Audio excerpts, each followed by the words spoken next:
character built through adversity, team bonding and trust, love of the game. These elements were all brought together through the leadership of the late and great Coach George Kennedy. George, the man with the glorious perm. There's a perm, right, Janice? If you played on a championship team, I bet you'd say the same thing, that your coach was vital to your success. I see a bunch of coaches in the back nodding their heads right now, including Coach Dell. Coach had us scrimmage against the Guilford College men's team, where Billy Newland scored a goal, a high schooler against the college team. He had us scrimmage, he had the pull to have us scrimmage against the Greensboro Dynamo men's team. I can still remember me, Corey Phillips, Greg Wiley getting smoked in the midfield by those guys. We practiced at the field below with the smell of Friendly Road Inn thick in the air as Coach yelled, "Step!" as we practiced our offsides track. And occasionally someone would impress him and he'd say, "Magic." Coach took us on team bonding field trips to Chapel Hill and Wake Forest to watch college soccer games. He was the 1982 ACC Coach of the Year at Wake Forest. I don't think we ever truly appreciated that. Speaking of appreciation, I'd like to take a moment and say thank you to the Western Guilford Hall of Fame Committee. Really appreciate you getting these guys together for the first time in 29 years.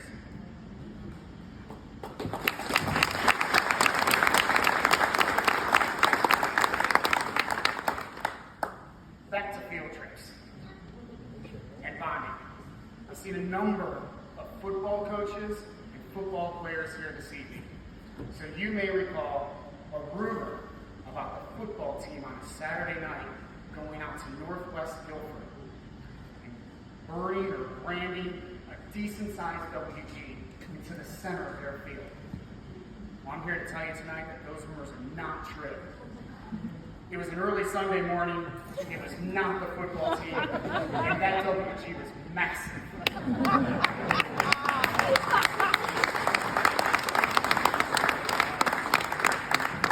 So Stuart Todd and Jake Kohler, our freshmen, they were 14 and this size. Some of these stories you may not recall, you weren't there for. They're a fabric of our team just like you were, and it's incredible to see how much you've grown. George came to Western in 1989, and 4 years later, we won that title. And during that time, George, our teammates, and our opponents gave us all the adversity that we could handle. In 1989, we lost in the quarterfinals. In 1990, we lost in the semifinals of the state playoffs. In 1991, our starting striker transferred to Grimsley to play soccer there, and we lost early in the playoffs. Finally, 1992, George gathers us together after preseason training and says, "Guys, your starting central midfielder is transferring to Grimsley." We had 2 years in a row with two high-quality guys leave our team for perceived greener pastures. I think that really shook our confidence. We started that season with only 3 wins in our first 8 games. But we got it together. We rattled off 20 straight wins, and in the second round of the playoffs, we found ourselves playing against Ragsdale, the defending state champs, where Chris Lowkey scored a golden goal in triple overtime, and we all ended up in a dog pile along the sideline. And Coach came over and he reprimanded us and talked to us about class, talked about losing in earlier years in the semifinals and the quarterfinals, and how we needed to focus. So we went on and we played Jacksonville White Oak, where we beat them, and we found out that we were going to play Southeast or Northwest, whoever won that game, in the semifinals. So we took another field trip to watch them play. No flammables this time. And at the end of that game, the Southeast crowd started chanting, "We want Western. We want Western." And what they got was an Austin Holthouse game-winning goal where we had a subdued, calm celebration. George's mindset was really paying dividends. We were focused on that final.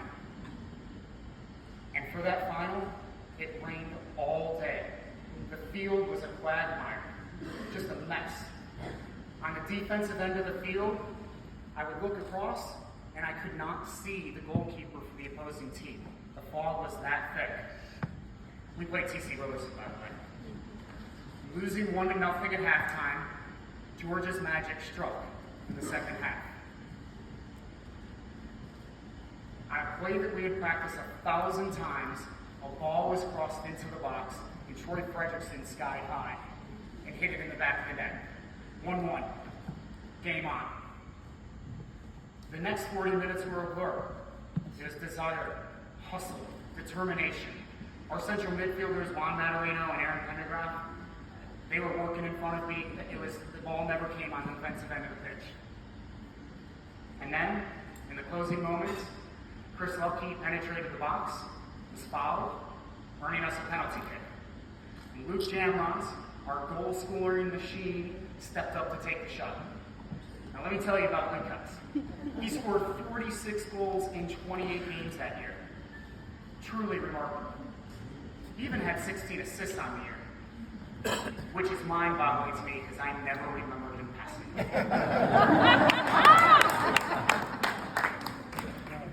Seriously though, Lucas buried it. 2-1. Moments later, the whistle blew. We were state champs. We won. The reason why we're up here tonight. What a game. I vividly remember how George wore a white dress shirt that evening. And at the post-game pizza party in the cafeteria here, it had been turned brown from all the hugs from these guys and the ones that are missing this evening. His infectious love of the game became our love of the game. Of the 20 young men on our roster, we had 7 go on to play varsity-level college soccer. 4 more played club-level soccer in college. 2 played for their armed force services teams, and 14 of us have ended up coaching youth athletics. There is an enormous debt of gratitude for the qualities that George Kennedy baked into me and this team. And so I ask you, challenge you to ask yourselves, who are you being a George for? Who are you leading to success? So I don't have a glass up here with me, but I'd ask everybody at your tables to grab your glasses and raise them in a toast. To the Georges in your life, may they be as inspirational as our George was to us. To George.